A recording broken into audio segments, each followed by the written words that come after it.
Excelente jornada, muy buena jornada tenga cada uno de ustedes. Gracias, amigos de YouTube, gracias a quienes siguen al canal de Vela Típica y también al canal de VIE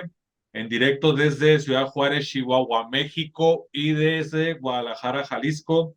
para toda la República Mexicana y todo el extranjero. Es para nosotros un honor tener nuevamente aquí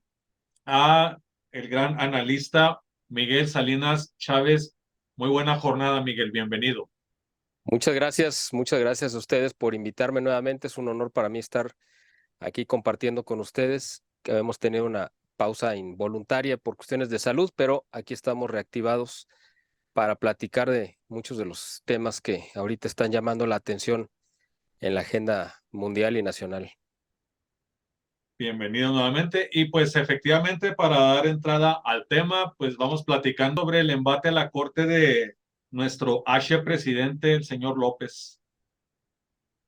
Bueno, pues es que desde el inicio de su gobierno se sabía que él iba a intentar por todos los medios convertirse en un tirano, en un dictador y en un, pues prácticamente en un soberano unipersonal. Él siempre ha chocado con la idea de compartir el poder. México, cuando menos en el papel, pues se puede decir que es un triunvirato, aunque no funciona como tal, pero en la Constitución así está consignado que hay tres presidentes que detentan el poder. Uno es el presidente ejecutivo, otro es el presidente legislativo y otro es el presidente del Poder Judicial. En esos tres poderes, en teoría, está dividido la autoridad en nuestro país. La realidad es que, pues por cuestiones históricas,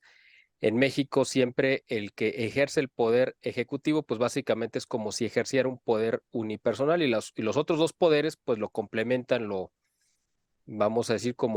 le dan legitimidad y lo arropan, lo siguen, pero en teoría son tres poderes que deberían de tener el mismo peso. Pero en el caso de López Obrador, desde un principio él quiso que solamente existiera su propia figura como el único poder que ejerciera el mando en el país.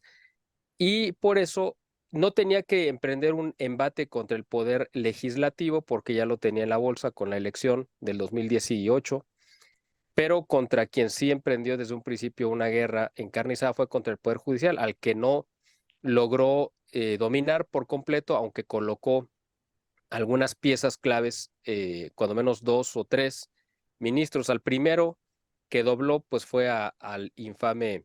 Arturo Saldívar, ahora ya que renunció a su cargo como ministro para meterse de lleno a la campaña de Claudia Sheinbaum, pero a él lo dobló, me imagino, por pues muchos asuntos de su proceder, me imagino que ilegal, durante muchos años que ejerció su cargo, y pues le llegó al precio, digamos, de su libertad probablemente, y por ello accedió a someterse él, como presidente de la Corte, a los caprichos y órdenes de López Obrador. Cuando hubo un cambio en la Suprema Corte y entró la ministra, actual presidenta Norma Piña, vino un cambio completo y radical por la postura de la Corte respecto a López Obrador, y lo enfrentó y se convirtió en un poder protagónico. Yo no recuerdo, no digo que sea la primera vez, pero yo no recuerdo en la historia de nuestro país que haya habido manifestaciones populares para respaldar a la Suprema Corte de Justicia. Pues aquí hemos visto manifestaciones en contra de muchas cosas, pero es la primera vez que yo creo que se dio una manifestación masiva que movilizó a cientos de miles o quizá millones de personas en todo el país para respaldar a la Corte de el intento pues de tomarla por parte de López Obrador. Entonces esta historia, que ya tiene más de un año dándose con conflictos y choques muy frontales, al punto que López Obrador quiso cortar relaciones con la Corte de una manera absurda, porque pues, obviamente estamos hablando de una república en la que pues los poderes tienen que comunicarse, pues no pueden estar aislados. O sea, eso es lo que quisiera López Obrador, pero pues no solamente sabemos que ignora muchas cosas en general de la cultura universal de la historia de México, sino también de lo más básico, a lo que él está obligado a cumplir, que es la misma Constitución, con todos los defectos que ésta pueda tener, pero está obligado él, por el cargo que detenta, pues a someterse a lo que está ahí consignado. Entonces, eh, la Suprema Corte le ha sido un obstáculo y le ha presentado pues batalla, le ha puesto, digamos, un bastión de resistencia, y eso López Obrador pues no lo ha tomado nada bien y ha intentado de todas las maneras posibles pues de tomarla, invalidarla, neutralizarla, y lanzando una campaña incluso de desprestigio. Sabemos que el Poder Judicial pues es uno de los poderes más corruptos. Yo no sé cuál de los tres sea el peor, porque la verdad es que en México hemos tenido la experiencia de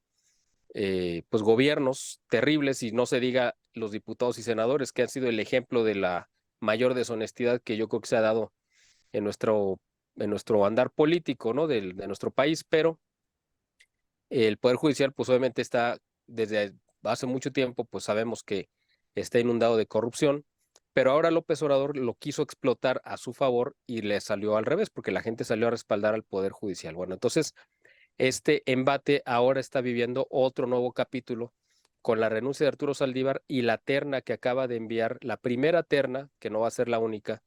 que mandó López Obrador para nombrar al ministro suplente o la ministra suplente para llenar este espacio. Y mandó una terna de impresentables, las tres peores opciones que pudo haber mandado, ¿no? La hermana de Martí Batres, la hermana de la secretaria de Gobernación y a su propia consejera jurídica. Yo no podría decir cuál de las tres es peor opción, porque yo creo que están en el nivel más bajo de lo que uno podría imaginarse. De hecho, ni siquiera cumplen con los requisitos de ley. Yo me imagino que López Obrador lo mandó como una provocación, porque yo creo que su verdadera carta la tiene pues guardada. Si estas las mandó simplemente como para generar una crispación, va a mandar, me imagino, una segunda terna que no creo que sea tan mala como esta primera, porque yo creo que no va a encontrar a alguien peor. Y seguramente esa tampoco va a cumplir los requisitos, porque yo me imagino que López Obrador lo hizo con toda la intención, porque la tercera ronda, es decir, según la Constitución, el presidente tiene, que lo cual me parece un error, pero bueno, así está, tiene la potestad de nombrar una terna, o sea, tres personas que le propone a la Cámara de Diputados, y ellos a los senadores, y ellos la aprueban o la rechazan. Si rechazan la primera ronda, viene una segunda propuesta, y si rechazan la segunda, viene una tercera, pero en la tercera ya es López Obrador el que directamente designa, ya sin pasar por el Senado. Yo me imagino que él está apostándole a esa opción. No sé a quién tenga pensado meter ahí, pero seguramente va a ser alguien de sus incondicionales que no lo quiso mandar en la primera ronda para que no lo pues, rechazara, ¿no? O sea, va a ser alguien que no cumpla seguramente tampoco los requisitos, pero lo va a poner a fuerza. Yo me imagino que esa instancia es a la que vamos a llegar. Eh, Así que ese es en cuanto a la parte del combate que hay, o de la lucha que hay de parte del Ejecutivo contra el Poder Judicial. Y otro capítulo se dio, mencionó usted hace rato lo de Acapulco, y a raíz del desastre que sucedió hace prácticamente un mes con el huracán Otis de categoría 5, creo que es el primero que azota una población en territorio mexicano. O sea, ya habían azotado en otros momentos de la historia huracanes categoría 5, pero siempre tocaban en zonas despobladas. Esta es la primera vez que pues choca de lleno contra una población, y más una población pues tan amplia como es Acapulco, que no solamente es la población que vive ahí de fijo, sino toda la población flotante de turismo que siempre está visitando o visitaba ese puerto. Entonces, para, según tratar de subsanar el que él decidió desde hace años desaparecer los fondos que se habían creado desde el gobierno de, me parece, no sé si de Cedillo o de Fox, de este fondo para desastres naturales, que era un fondo que se iba eh, incrementando cada año dependiendo lo que se utilizara o no se utilizara, se iba incrementando o acumulando, y había llegado a una cantidad bastante grande, y él al principio del sexenio decidió desaparecerlo, y en el 2021 lo terminó de matar, y ahora ese dinero pues haría falta y no lo hay. Por lo tanto, decidió robarle al Poder Judicial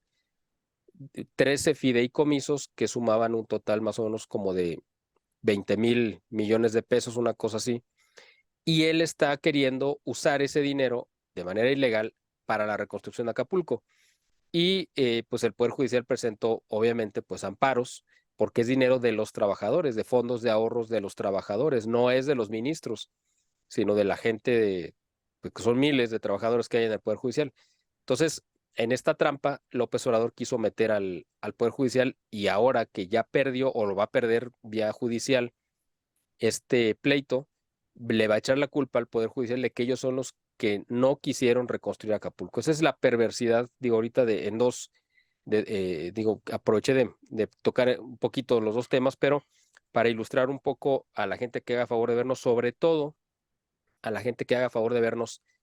que no sean mexicanos y que no estén como familiarizados con la realidad que estamos viviendo, con este gobierno, que sepan la clase de presidente que tenemos ahorita, que esperemos, y si Dios así lo permite, solamente le resten alrededor de 10 meses en el poder, un poquito menos, y se vaya y termine esta pesadilla. Y muy lamentable a quienes vivimos aquí las consecuencias de los delirios y las ideas de una sola persona. Y en ese sentido, Miguel, el siguiente tema, el siguiente tópico es el evangelio, el pseudoevangelio de San López Obrador, los libros de texto gratuitos. ¿Qué opina? ¿Qué comentario nos tiene sobre esa realidad? Yo me imagino que lo que pasa es que López Obrador es un hombre, como usted lo sabe muy bien, que vive en el pasado y vive del pasado. Es decir, él cree que representa una eh, reencarnación de fantasmas, eh, tanto del siglo XIX como del siglo XX. De estos fantasmas me refiero pues a Juárez y el tiempo de la Reforma, en el siglo XX a la Revolución, Madero y todo este desastre que sucedió a partir de 1910, 11 realmente, y, eh, y el cardenismo, que son a los tres periodos de tiempo a los cuales él se remite siempre como su modelo, ¿no?, de gobierno. El tema de los libros de texto eh, que se cambiaron o se modificaron ahora en este gobierno, estoy seguro que tiene como inspiración el modelo que también utilizó para este mismo fin el presidente Lázaro Cárdenas, que gobernó México de 1934 a 1940, y él implementó o impuso más bien el modelo socialista en la educación. Estamos hablando de que la Revolución Rusa tenía pues un poquito menos de 20 años de que se había lanzado y estaba en su pleno apogeo, y que había lanzado una revolución cultural en Rusia que había devastado, por supuesto, no solamente económicamente, sino culturalmente a Rusia y a los países que ya habían estado cayendo bajo su influencia. En ese momento, pues España iba a entrar de lleno a la guerra civil, precisamente a instancias de la invasión política, digamos, que había hecho Rusia a través de pues los comunistas de la izquierda de Cataluña y de otras regiones. Entonces, Lázaro Cárdenas en ese ambiente quiso meter a México en esa misma dinámica y modificó los textos de educación básica, e incluso, y esto es importante que la gente lo sepa, en México antes de Lázaro Cárdenas, pues a los españoles se les veía como hermanos, básicamente, como gente que nos había traído un gran bien a México, porque hay que ser cuidadoso, porque si decimos que nos sacó de la barbarie, también sería hablar de manera muy generalizada y tampoco sería correcto. Había pueblos que tenían costumbres barbáricas, pero otros que eran verdaderas civilizaciones. Cuando llegó Hernán Cortés en 1519 a territorio continental, se encontró con pueblos que tenían costumbres que los sorprendieron y les causaban repugnancia, ¿no? Porque pues había canibalismo y otras prácticas, hasta homosexualidad, pero también encontró gente con la que pudo dialogar en el más alto nivel y tejer una alianza al más de la mayor refinación diplomática, como lo hizo con doña Marina, con quien estableció no solamente un vínculo pues sentimental, sino además y sobre todo y principalmente un vínculo de colaboración, de entendimiento, y entonces, pues desde siempre México pues había visto a los españoles como como el padre y a nuestra raza indígena como nuestra madre, es decir, no renegábamos de ninguna de las dos, pero con Lázaro Cárdenas, que a raíz de la guerra civil de España, empezó a darle refugio a muchos españoles renegados de su patria, españoles comunistas, que habían salido derrotados o que estaban huyendo en el momento que estaba el conflicto y que vinieron a refugiarse a México, y Lázaro Cárdenas les entregó a estos españoles el programa de educación pública. Y por eso fue que a partir de esos años, de los 30, en México se cambió la visión hacia España y los españoles, y se les empezó a tachar de invasores, de explotadores, de saqueadores y una serie de cosas que antes nos era totalmente ajeno, ¿no? En nuestro pensamiento. Y eh, Lázaro Cárdenas implementó en los libros de texto gratuitos que se repartían en todo el país ideas que eran totalmente contrarias, no solamente a nuestra identidad nacional, sino a nuestra historia y tradición, y exaltando obviamente los valores, o más bien los antivalores de la Revolución Rusa y del comunismo. Entonces, esta pesadilla terminó en 1940 con la llegada del presidente y del general Manuel Ávila Camacho. Seguramente, creo yo, y cada vez estoy más convencido, creo que es el mejor presidente que ha habido, cuando menos en el siglo XX, y pues después de Porfirio Díaz me imagino que ha de ser el presidente más importante de la historia, pero no está tan valorado realmente, ¿no? Pero él echó a la basura el gobierno y el modelo socialista de Lázaro Cárdenas. Entonces, toda esta historia que les acabo de contar no es porque me haya desviado de la pregunta, es simplemente para darle un contexto para entender por qué López Obrador ahora él quiso llevar a cabo su propia cruzada. ¿Por qué? Porque como se siente una reencarnación de Lázaro Cárdenas, él quiso hacer exactamente lo mismo. Lázaro Cárdenas lanzó esta cruzada educativa para deseducar realmente a la población, y López Obrador quiso hacer exactamente lo mismo. Y entonces mete en los libros de texto gratuitos que reparte la Secretaría de Educación Pública textos que van igual en contra de la educación, de la tradición y de la historia y de la formalidad y de la ciencia incluso, haciendo un revoltijo de materias, de hecho quitando los índices que separan las áreas del conocimiento. No se puede estudiar en un mismo libro matemáticas, español y ciencias naturales. ¿Por qué? Pues porque son materias y áreas de estudio totalmente diferentes. Entonces,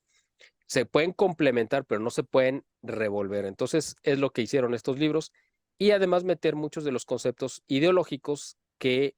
pregona este actual gobierno, ¿no? Como las asambleas públicas, y tratar de sembrar en los niños la idea de que el progreso es malo, de que el progreso económico es muy malo, de que la iniciativa privada es perversa, y de que el gobierno pues debe de darnos todos los servicios y debe de darnos todo el dinero para sobrevivir. En fin, una cantidad de barbaridades que por supuesto que en México ha recibido el rechazo de la mayoría de la población, y seguramente, y espero que eso suceda, que con el cambio de gobierno y de régimen que espero que se dé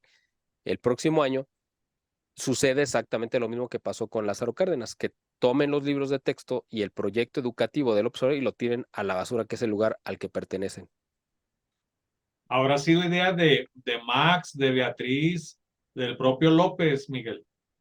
De Esa López, ideología. de López quizá el hacer algo en la educación por esta situación que le acabo de comentar, de que se siente la reencarnación de Lázaro Cárdenas, pero su inteligencia no llega más allá de eso. Este proyecto está efectivamente anclado en el pensamiento de Beatriz Gutiérrez Müller, que es su esposa, su concubina, mejor dicho, y y del grupo de gente como Marx Arriaga y otros que están o que orbitan en torno a ella, que son los más radicales eh, del pensamiento de López Obrador, pero la gente más radical de izquierda, comunista, que obviamente ellos pasan por alto los fracasos económicos, sociales, políticos que han dejado tras de sí como experiencia histórica todos los regímenes comunistas que se han implementado, empezando por la misma Rusia, por supuesto, todo el bloque socialista que cayó bajo el muro de Berlín, ¿no? El bloque soviético, después de la Segunda Guerra Mundial,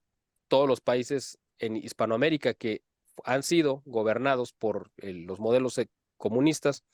todos han sido rotundos fracasos, pero esta gente omite esto y quiere y busca, intenta que México también sea un ejemplo más de este fracaso, intentando imponer esto y queriendo controlar el pensamiento desde la infancia, ¿no? Con la idea, ellos creen que van a generar o sembrar una nueva generación de comunistas que a la vuelta del tiempo, cuando les toque participar ya en la vida activa política, pues les van a regresar el poder o los van a regresar al poder. Eso yo creo que es la apuesta que tiene, ¿no? O sea, es una cuestión no solamente desorbitada, sino muy perversa, que creemos, o creo yo, espero, que vaya a durar muy poco tiempo y que esto se tire a la basura. Esta gente, pues no tiene sustento en lo que están haciendo, han sido señalados y yo creo que van a enfrentar la justicia en cuanto termine este régimen, este gobierno. Y muy bien, Miguel, pues en el siguiente punto, una breve remembranza, opinión sobre lo que son las precampañas electorales. Bueno, pues estamos viendo el arranque, ¿no? De este proceso que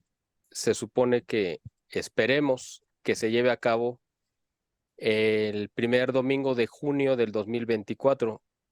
Digo que espero que se lleve a cabo porque López Obrador es el principal opositor a que pueda llevarse a cabo una elección. Él desearía de verdad mantenerse en el poder, como lo hizo Benito Juárez hasta el día de su muerte. Y él va a hacer todo lo posible por no dejar el poder. Él llegó al gobierno con esa intención y no ha cambiado de parecer. Entonces, probablemente vamos a ver un incremento a lo largo de los próximos meses hasta llegar el día de la elección, si es que esta se da, donde la delincuencia organizada que trabaja como aliado, como un brazo armado de Morena, va a generar una situación probablemente de tal inestabilidad social y de inseguridad que le pueda servir de pretexto a López Obrador para decir, bueno, no hay las condiciones para llevar a cabo unas elecciones donde no esté involucrado el narcotráfico, por lo tanto mejor las suspendemos. Y ya cuando haya condiciones, que será, pues sabrá Dios cuándo, las replanteamos. Eso es lo que él quisiera. Como obviamente está muy complicado porque hay muchas fuerzas que se lo van a impedir, no solamente internas, sino también desde Estados Unidos, y no me refiero a Biden, que es pues básicamente un mueble más en la Casa Blanca, sino a las fuerzas que realmente están presionando como en el Congreso y algunas agencias, ¿no? Gubernamentales dentro de Estados Unidos, es decir, algunas instituciones que independientemente del parecer del presidente, pues toman sus propios, tienen sus criterios y actúan de manera independiente. Entonces, yo creo que le van a poner obstáculos para que él concrete este proyecto y este plan. Si es que estas elecciones se llevan a realizar, pues ahorita tenemos en el escenario, en el panorama, y me voy a enfocar básicamente en los tres candidatos registrados o precandidatos, porque hay otro cuarto que está por ahí flotando, pero no ha conseguido su registro y yo estoy casi convencido de que no lo va a lograr y ahora voy a explicar las razones de por qué. Por eso no me voy a ocupar de ese cuarto aspirante, pero tres de los que voy a hablar pues son ya registrados ante sus partidos o alianzas como oficialmente precandidatos, porque las candidaturas arrancan hasta el próximo año, pero en esta simulación en la que vivimos en México, donde todo se hace, todo se hace violando la ley, pero haciendo como que se cumple, pues una de estas simulaciones, pues es que estamos en pre-campaña, pero ya estamos en plena campaña. De hecho, desde hace ya algunos años, casi en el arranque del gobierno, inició la campaña de Claudia Sheinbaum, que es la que fue jefa de gobierno en la Ciudad de México, y que es el Delfín, la candidata del oficialismo, la candidata de López Obrador. La candidata, yo siempre he tenido las dudas de que realmente ella fuera en verdad a quien quería López Obrador en la presidencia. Yo estaba convencido de que realmente a quien quería él era a Dan Augusto López Hernández, que fue secretario de Gobernación y antes de ello fue ese, gobernador de Tabasco. Ahorita pues ya quedó prácticamente en la indefensión política, pero este señor se crió prácticamente desde la adolescencia con López Obrador. De hecho, el papá de este señor, de Adán Augusto, fue notario público ahí en, pues no sé en qué región de Tabasco, donde arreglaban sus asuntos la familia de López Obrador, y fue el primero que le legalizó varias de las tranzas que hizo en sus arranques políticos, y además fue quien lo salvó de la cárcel cuando Andrés Manuel López Obrador asesinó de manera cobarde a su propio hermano. Entonces, cuando lo iban a acusar de, pues obviamente de haber matado a su hermano, pues este señor lo salvó de la cárcel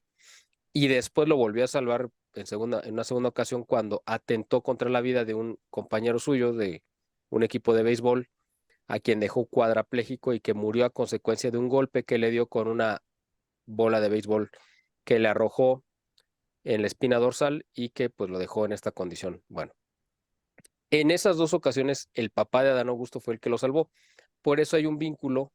muy profundo entre ambos, y López Obrador, según se filtró en algunas columnas políticas al principio del sexenio, le prometió a Adán Augusto que él iba a ser el sucesor, que a él le iba a entregar la silla presidencial. Pero esto se desmoronó con el tiempo, no solamente pues porque Adán Augusto pues fue un pésimo, pues no solamente gobernador, sino secretario de gobernación y además pésimo candidato o precandidato o aspirante a ser precandidato. Y para rematar, pues se le ocurrió establecer una relación de romance con una joven diputada con la que hizo de seguro y medio, y parece que le costó hasta el matrimonio. En fin, esas ya son cosas personales de él, pero que tuvieron impacto en su vida pública porque eso fue lo que le costó el caer en la desgracia política y en la casi enemistad con López Obrador, porque le arruinó el proyecto. Pero bueno, Claudia Sheinbaum a mí me ha parecido que siempre la ha utilizado López Obrador simplemente como un pararrayos, como un parachoques, para evitarle los golpes al verdadero candidato, que en este caso iba a ser él, pero como ya no se dio, y como la campaña de Claudia Sheinbaum pues no levanta con nada porque es una mujer que no tiene ningún carisma ni simpatía, lanzan como un plan B a el gobernador de Nuevo León, que tiene 3 años de gobernador desde el 2021, que es este eh, joven, que se me fue ahorita el nombre, pero Samuel. Samuel García, Fíjate. exactamente, que es una persona que obviamente no tiene ninguna preparación absolutamente de nada. Su único mérito, que no lo es, pero bueno, por decirlo de alguna manera, pues es que es un junior que ha vivido siempre en la irrealidad de la fortuna familiar, que parece que se construyó a base de, pues, de negocios ilícitos de los cuales él ha tomado parte, y que gracias a su esposa, que se ha convertido, no sé por qué razón, porque la verdad es que yo no la sigo ni sabía de ella hasta que apareció en el escenario político, pero esta mujer, esta chica, eh, que se casó con Samuel, pues es una mujer muy influyente en las redes sociales. Repito, no sé por qué, pues es una mujer muy guapa, pero no sé, además de eso, si tenga alguna otra cualidad, la verdad no tengo idea. El asunto es que es una mujer muy influyente en las redes sociales, y gracias a esa popularidad, Samuel García se subió a esa ola y con eso le alcanzó para ganar la gubernatura. Era la peor opción que tenía Nuevo León. De hecho, nadie la puede considerar en serio, pero desgraciadamente por este momento histórico en el que estamos viviendo, de la irrupción de las redes sociales, y que ha convertido y discúlpenme la palabra, a estúpidos en gente que pueda ejercer influencia sobre pues una masa Ujú. no pensante, ¿no? Y manipulable, pues es que tenemos como consecuencia que gente como él pues llegue al poder. Ha hecho un desastre en Nuevo León estos 3 años, se ha peleado con el Congreso, están los resultados a la vista, ha sido un gobierno desastroso, y aún así lo lanzaron, prácticamente lo aventó de manera precipitada López Obrador a la candidatura presidencial porque necesitaba un plan B, y fue el que se le ocurrió sacar. Entonces, el plan B de López Obrador originalmente pues era este actor Eduardo Verástegui, que finalmente parece que ya lo van a desechar porque ya no tiene caso seguirlo apoyando, pues ya consiguieron un perfil mucho más atractivo porque al final de cuentas la idea de lanzar a Verástegui era para restarle votos a la oposición. De hecho, él mismo se mostró desde que salió, nunca atacó a Claudia Sheinbaum, siempre se lanzó contra la candidata de la alianza, ¿no? A Xóchitl Gálvez, fue a la que siempre señalaba.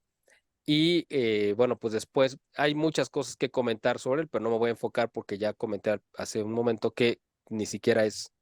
candidato ni precandidato, entonces no tiene caso ocuparnos de él. Pero era el plan B que tenía López Obrador, el plan B para quitarle votos a Xóchitl Gálvez, a la oposición. Pero pues ahora ya encontró una mejor opción, que es Samuel García, que tiene mucho arrastre entre la juventud, y van a hacer una campaña muy vistosa con la idea de que le jale votos, le quite votos a la oposición. Y en una de esas, si ve López Obrador que no hay opción con su candidata, probablemente termine apoyando a Samuel y así mata a dos pájaros de un tiro. En primera, porque a Samuel lo tiene agarrado del cuello por toda la historial delincuencial de él y de su familia. Entonces me imagino que esa es una de las razones por las cuales los tiene bajo su, comiendo de su mano y bajo su voluntad. Pero además sería una forma en la que podría justificarse ante Estados Unidos y el mundo de que hay una transición ordenada y pacífica, porque pasamos en el año 2000 del PRI al PAN, luego en el 2012 del PAN al PRI, luego en el 18 del PRI a Morena, y entonces acá sería en el 24 de Morena a Movimiento Ciudadano. Sería simplemente una pantalla, porque el que seguiría gobernando sería López Obrador, pero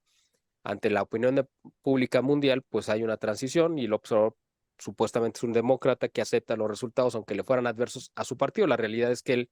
estaría detrás de todo esto. Entonces, así es como está la situación.